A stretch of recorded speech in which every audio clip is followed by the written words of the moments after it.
ধন্যবাদ। আমাদের নেত্রী আমাদের মা, তিনি শুধু আমাদের নেত্রী নন, আমাদের অভিভাবক। আমাদের দলের প্রত্যেকটা নেতাকর্মী এবং সর্বোপরি দেশের অভিভাবক। ওনার জীবদ্দশায় বাংলাদেশের যতগুলি জনসভা হয়েছে, যতগুলি রোড মার্চ হয়েছে, প্রত্যেকটার সমাবেশে অংশগ্রহণ করার জন্য সুযোগ হয়েছে। এবং নেত্রীর মধ্যে যে দেশাত্মবোধ, গণতন্ত্রের প্রতি, সার্বভৌমত্বের প্রতি যে দায়িত্বশীলতা, এই দায়িত্বশীলতা মানুষ আর জন্মগ্রহণ করবে কিনা আমরা জানি না। ইতিমধ্যে তিনি জাতীয় অভিভাবক হিসাবে তিনি স্বীকৃতি পেয়েছেন, যার জীবদ্দশায় একটা শৌখিন জীবনযাপন করতে পারতেন, কিন্তু দেশের জন্য।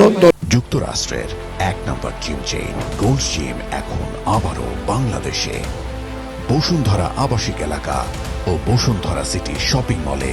দলের জন্য, দেশের মানুষের জন্য তিনি দেশের ছেলে চলে যান নাই, এবং দেশের প্রয়োজনে যে ত্যাগ, একজন সাবেক পরপর 3 বারের প্রধানমন্ত্রী, একজন রাষ্ট্রপ্রধানের স্ত্রী, তিনি দেশের প্রয়োজনে ত্যাগ স্বীকার করেছেন, এটা অস্বীকার করার কোনো সুযোগ নেই।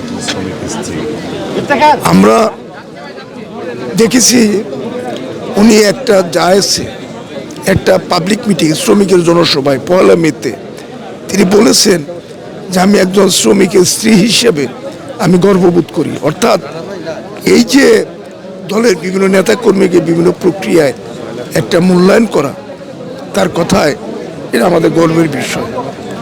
আমরা সেই নেত্রীর আজকে ভোর 6টায় মৃত্যুবরণ করেছেন। আজকে আমরা নয়, শুধু সারা জাতি শোকাহত। আমরা নেত্রীর জন্য দোয়া করি, আল্লাহ যাতে তাকে বেহেশতে নসিব করেন এবং তার অসমাপ্ত কাজগুলি ওনার সুযোগ্য উত্তরসূরি বিএনপির ভারপ্রাপ্ত চেয়ারম্যান জনাব তারেক রহমান, তার নেতৃত্বে আগামী দিনে যাতে দেশনেত্রী বেগম খালেদা জিয়ার সেই স্বপ্ন বাস্তবায়ন করার জন্য তারেক রহমানের আল্লাহ দীর্ঘায়ু করে তৌফিক দেন, এটা প্রত্যাশা করি। ধন্যবাদ।